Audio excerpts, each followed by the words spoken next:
O Senhor esteja convosco. Ele está no meio de nós. Proclamação do Evangelho de Jesus Cristo, segundo São Lucas. Glória a vós, Senhor.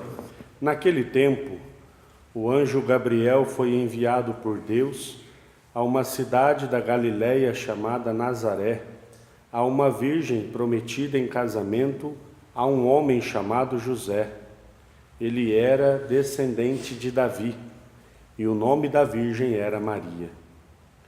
O anjo entrou onde ela estava e disse: Alegra-te, cheia de graça, o Senhor está contigo. Maria ficou perturbada com estas palavras e começou a pensar qual seria o significado da saudação. O anjo então disse-lhe: Não tenhas medo, Maria, porque encontraste graça diante de Deus. Eis que conceberás e darás à luz um filho, a quem porás o nome de Jesus. Ele será grande, será chamado Filho do Altíssimo, e o Senhor Deus lhe dará o trono de seu pai Davi. Ele reinará para sempre sobre os descendentes de Jacó, e o seu reino não terá fim. Maria perguntou ao anjo: Como acontecerá isso, se eu não conheço homem algum? O anjo respondeu: O Espírito virá sobre ti, e o poder do Altíssimo te cobrirá com sua sombra. Por isso, o menino que vai nascer será chamado Santo, Filho de Deus. Também Isabel, tua parenta, concebeu um filho na velhice. Este já é o 6º mês daquela que era considerada estéril, porque para Deus nada é impossível. Maria então disse: Eis aqui a serva do Senhor, faça-se em mim segundo a tua palavra. E o anjo retirou-se. Palavra da salvação. Glória a vós, Senhor.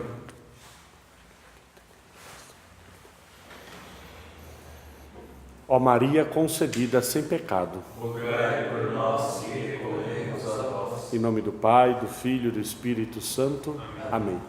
Eu sempre começo com essa saudação mais apropriada do que nunca para hoje, onde nós celebramos a festa da Imaculada Conceição de Nossa Senhora.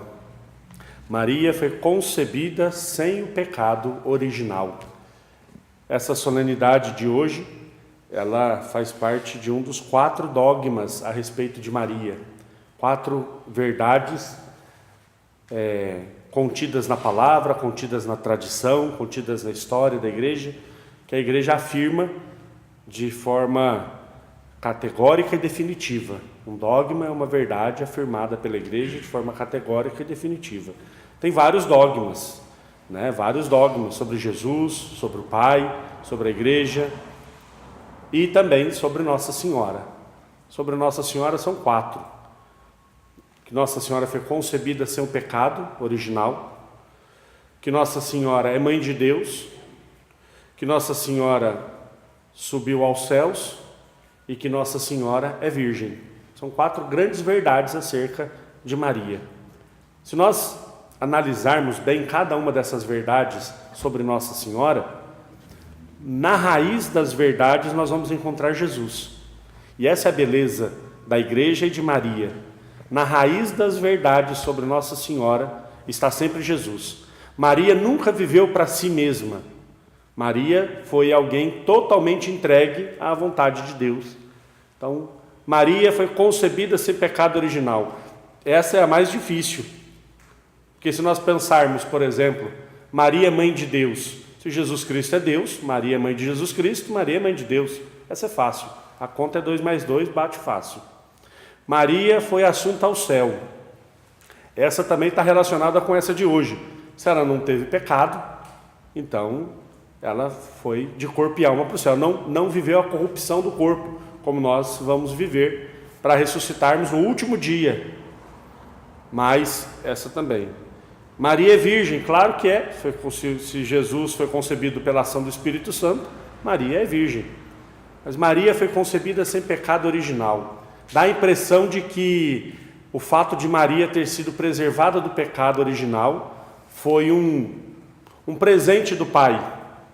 olha, você não vai ter pecado original. Você vai ser preservada do pecado original. Na verdade, Maria, quando os pais de Maria, São Joaquim e Santana, se uniram numa relação sexual, Jesus foi concebido pela ação do Espírito Santo. Maria não. Maria foi concebida pela ação dos pais. São Joaquim e Santana se uniram como casados numa união sexual.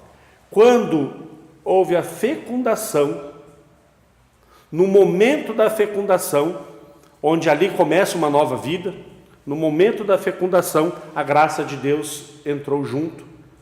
E ali Maria foi salva.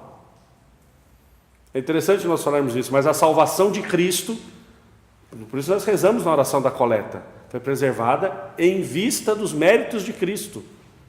Maria foi salva no momento da concepção.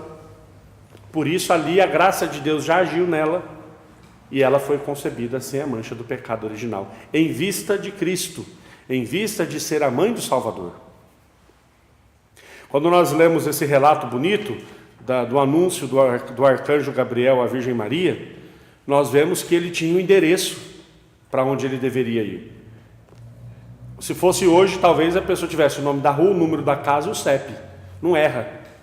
Coloca no Google, chega facinho. Aqui ele tinha um outro tipo de endereço, mas ele tinha um endereço.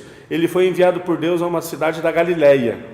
Tinha muita cidade na Galileia. Nazaré. Nazaré ele foi enviado a uma virgem. Tinha muitas virgens, mas uma que estava prometida em casamento. Tinha várias. Prometida em casamento a um homem chamado José, que era da descendência de Davi.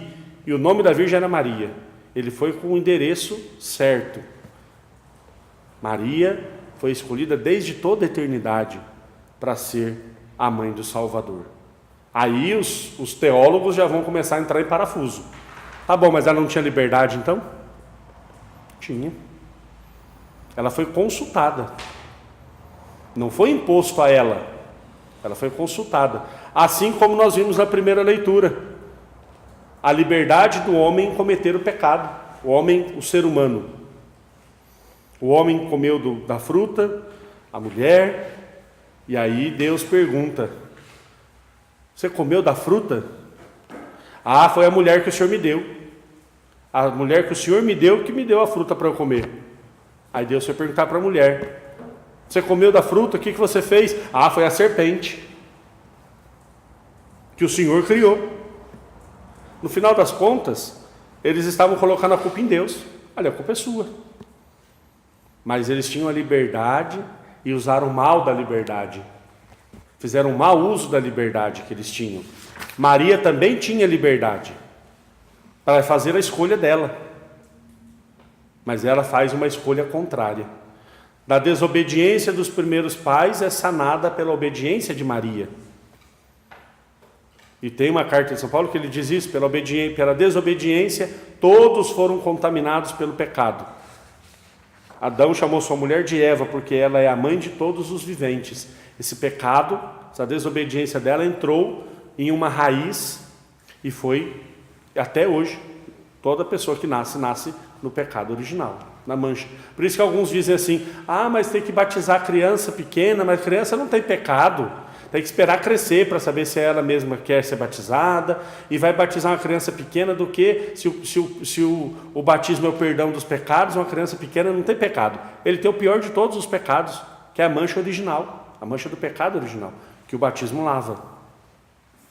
Mas voltando então à reflexão, pela desobediência de um casal, o pecado entrou no mundo. Pela obediência de Maria, o pecado foi retirado do mundo. Eis o Cordeiro de Deus que tira o pecado do mundo. O pecado. Jesus não tira os pecados, ele tira o pecado, a raiz, o mal. A gente não fala que tem que arrancar o mal pela raiz.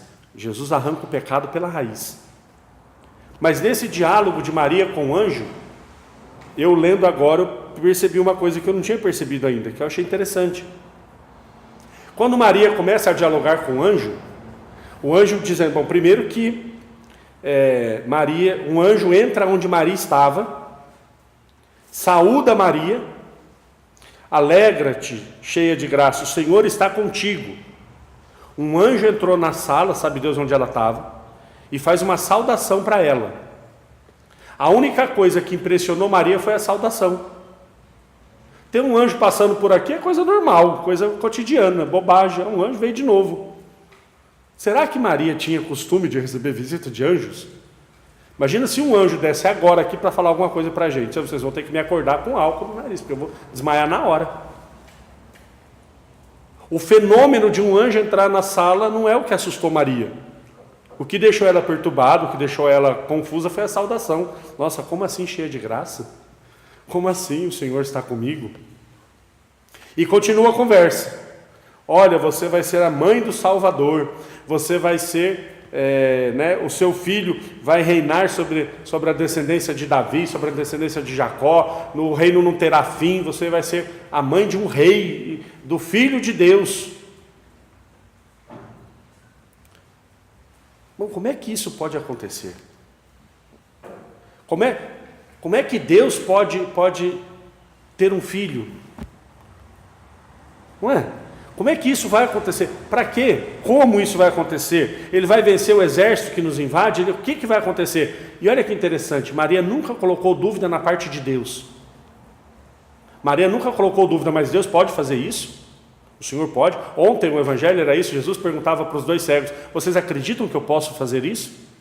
Maria nunca duvidou da parte de Deus, ela duvidava, entre aspas, a parte dela, ela colocava em dúvida a parte dela, mas eu não conheço o homem. Nessa relação, nessa aliança entre Deus e o homem, Maria sempre questionou a parte dela, nunca questionou a parte de Deus. E será que nós também temos essa confiança? Será que dentro dos planos de Deus, para nós desconfiamos mais de nós ou nós desconfiamos mais de Deus? Porque às vezes acontece de nós, no meu chamado, por exemplo, eu sou padre, né? Eu sou padre pela graça de Deus, é óbvio que eu sou padre pela graça de Deus, isso é tranquilo, certo? Mas às vezes fica assim, né? Poxa vida, né? Mas será que Deus pode mesmo fazer algo bom através de mim? Não porque eu não sou bom, é que Deus tem essa capacidade? Eu duvido da graça de Deus, porque na minha pretensão, na minha arrogância, o canal é perfeitíssimo, eu sou perfeitíssimo, mas será que Deus pode fazer? É o contrário. Deus pode tudo, mas será que eu sou um instrumento bom o suficiente para que Deus haja na humanidade? E aí nós lembramos de Bento XVI. Ainda bem que Deus pode trabalhar com instrumentos insuficientes, logo no início do seu pontificado. Então, a graça de Deus agiu em Maria, em primeiro lugar, por causa da humildade dela, por causa do colocar-se a serviço. E aí, claro, inicia todo o plano de salvação de nós todos. Algumas pessoas fazem até um trocadilhozinho de palavras, né? Adão chamou sua mulher de Eva, e agora nós chamamos Maria de ave, a saudação é ave, porque Eva foi desobediente e Maria foi obediente, é o contrário. Maria fez o caminho inverso do primeiro homem, da primeira mulher. Na obediência à vontade de Deus, na obediência aos planos de Deus, totalmente entregues, sem entender completamente, mas como vai acontecer, o Espírito virá sobre ti. Pronto. Também às vezes a gente pede explicação demais para Deus, né? O Espírito virá sobre ti, você vai conceber, e o seu filho será santo, filho do Altíssimo. Ah, mas que horas que vai ser? Que dia que vai ser? Vai ser de manhã, de tarde? Eu vou sentir alguma coisa? Eu vou ter dor? Eu não vou? Quem que vai explicar para José? Porque o José está aí, coitado, e aí? Ela não pediu explicações demais. Ela se abandonou à vontade de Deus. Se abandonou à vontade de Deus, porque para Deus nada é impossível. E é claro, dentro desse plano de salvação, que refaz aquilo que foi perdido pelos primeiros pais, que refaz aquilo que os primeiros pais perderam, São Paulo vem nos falar qual a vontade de Deus para nós. Ele nos abençoou com a bênção do seu Espírito, em virtude da nossa união com Cristo no céu. Ele nos escolheu antes da fundação do mundo. Se Ele nos escolheu a nós, redundantemente falando, se Ele nos escolheu a nós, muito mais a Virgem Maria. Essa é a solenidade que nós celebramos hoje. Maria já nos planos de salvação de Deus, que nós não vamos entender nunca o porquê, porque não vamos, é da vontade de Deus. Por isso, nós precisamos também nos abandonar à vontade de Deus, para que sejamos abençoados com bênção espiritual do Espírito na nossa união com Cristo no céu. Essa união só foi possível por causa da Virgem Maria. Cristo veio ao mundo por Maria. Para nós chegarmos a Cristo, o caminho mais seguro, o caminho mais curto, o caminho mais fácil também é Maria. Que a intercessão da Virgem Maria nos conduza sempre mais à vida de santidade.